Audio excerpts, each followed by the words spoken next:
Start सन 1834 मध्ये विद्यमान न्यायालयांची कार्यकक्षा, अधिकार आणि नियम तसेच पोलीस आस्थापना आणि भारतात प्रवर्तनात असलेले कायदे यांचे परीक्षण करण्यासाठी लॉर्ड थॉमस बॅबिंग्टन मेकॉले यांच्या अध्यक्षतेखाली पहिला भारतीय कायदा आयोग स्थापन करण्यात आला.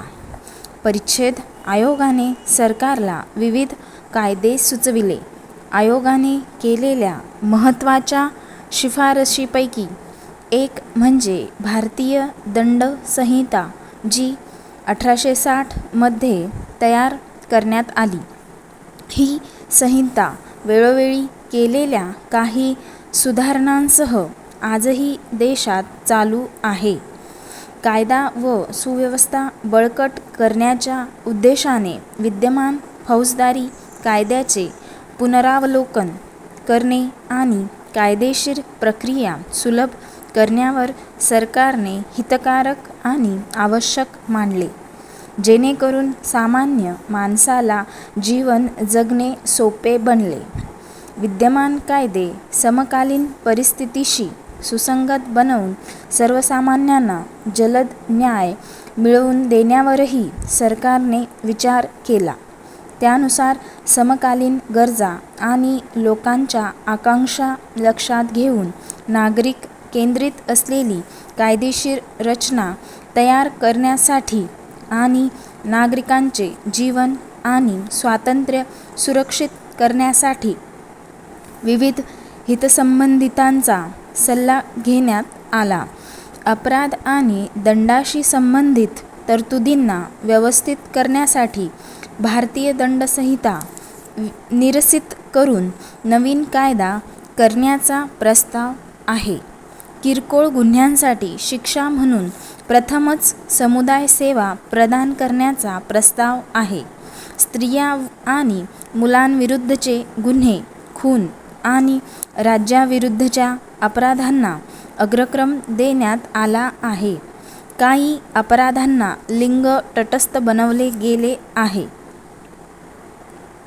संबंधित गुन्हेगारी आणि दहशतवादी कारवायांच्या समस्येला प्रभावीपणे सामोरे जाण्यासाठी दहशतवादी कृत्ये आणि संघटित गुन्हेगारीचे नवीन गुन्हे प्रतिबंधात्मक शिक्षेसह विधेयकात समाविष्ट करण्यात आले आहे.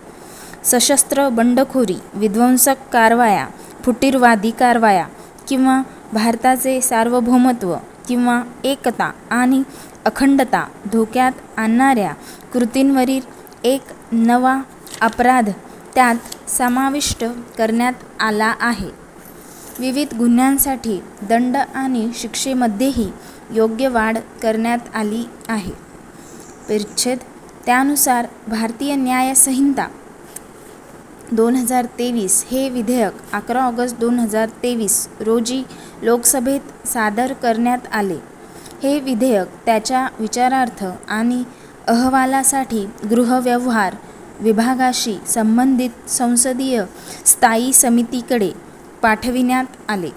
समितीने विचारविनिमय करून 10 नोव्हेंबर 2023 रोजी सादर केलेल्या आपल्या अहवालात शिफारशी केल्या.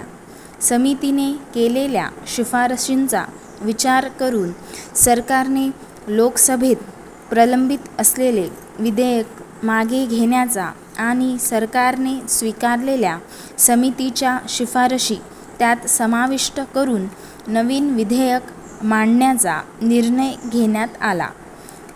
कलमांवरील टीपा विधेयकातील विविध तरतुदी स्पष्ट करतात.